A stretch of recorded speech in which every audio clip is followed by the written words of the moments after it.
my fellow Americans, and the people who brought me to the dance, Delawareans.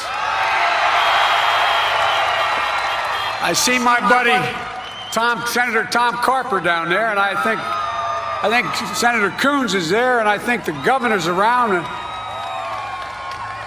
Is that Ruth Ann? And that former Governor Ruth Ann Minner. Most importantly, my sisters-in-law and my sister Valerie. Anyway.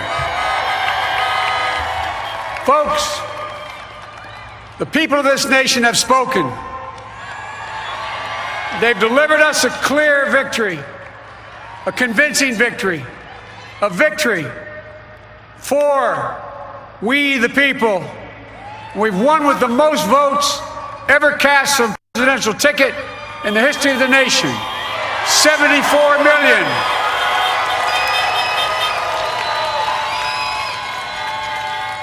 What I must admit has surprised me. Tonight, we're seeing all over this nation, all cities and all parts of the country, indeed across the world, an outpouring of joy, of hope, renewed faith in tomorrow, bring a better day. And I'm humbled by the trust and confidence you've placed in me.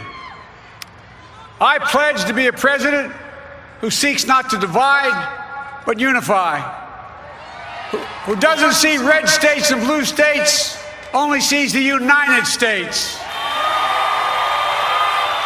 And work with all my heart, with the confidence of the whole people, to win the confidence of all of you.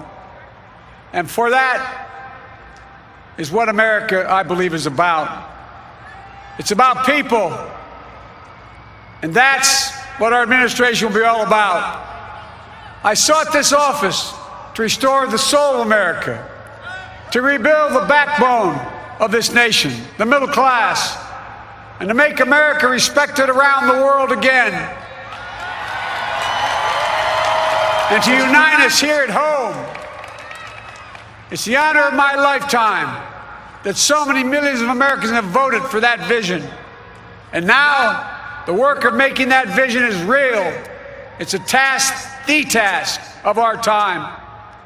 Folks, as I said many times before, I'm Jill's husband. And I would not be here without her love and tireless support of Jill and my son Hunter and Ashley, my daughter, and all our grandchildren and their spouses and all our family. They're my heart. Jill's a mom, a military mom, an educator, and she has dedicated her life to education. But teaching isn't just what she does, it's who she is. For American educators, this is a great day for y'all. You're going to have one of your own in the White House. And Jill's going to make a great First Lady. I'm so proud of her.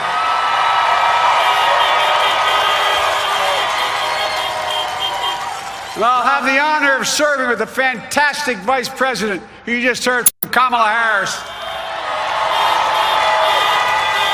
who makes it.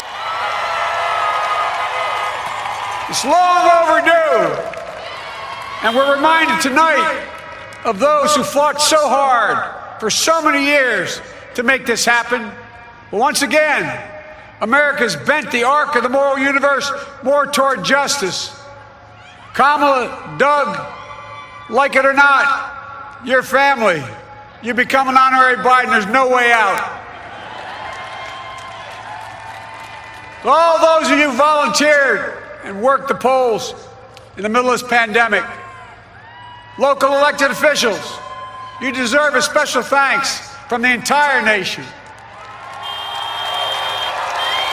And to my campaign team and all the volunteers, and all who gave so much of themselves to make this moment possible, I owe you. I owe you. I owe you everything. And to all those who supported us, I'm proud of the campaign we built and ran. I'm proud of the coalition we put together, the broadest and most diverse coalition in history. Democrats, Republicans, Independents, progressives, moderates, conservatives, young, old, urban, suburban, rural, gay, straight, transgender, white, Latino, Asian, Native American. I mean it, especially for those moments, and especially for those moments when this campaign was at its lowest ebb. The African American community stood up again for me. You've always had my back, and I'll have yours. I said at the outset, I wanted to represent this campaign to represent and look like America. We've done that. Now that's what I want the administration to look like and act like. For all those of you who voted for President Trump, I understand the disappointment tonight. I've lost a couple times myself, but now, let's give each other a chance. It's time to put away the harsh rhetoric, lower the temperature, see each other again, listen to each other again. And to make progress, we have to stop treating our opponents as our enemies. They are not our enemies. They are Americans. They're Americans. The Bible tells us, to everything there is a season, a time to build, a time to reap and a time to sow, and a time to heal. This is the time to heal in America.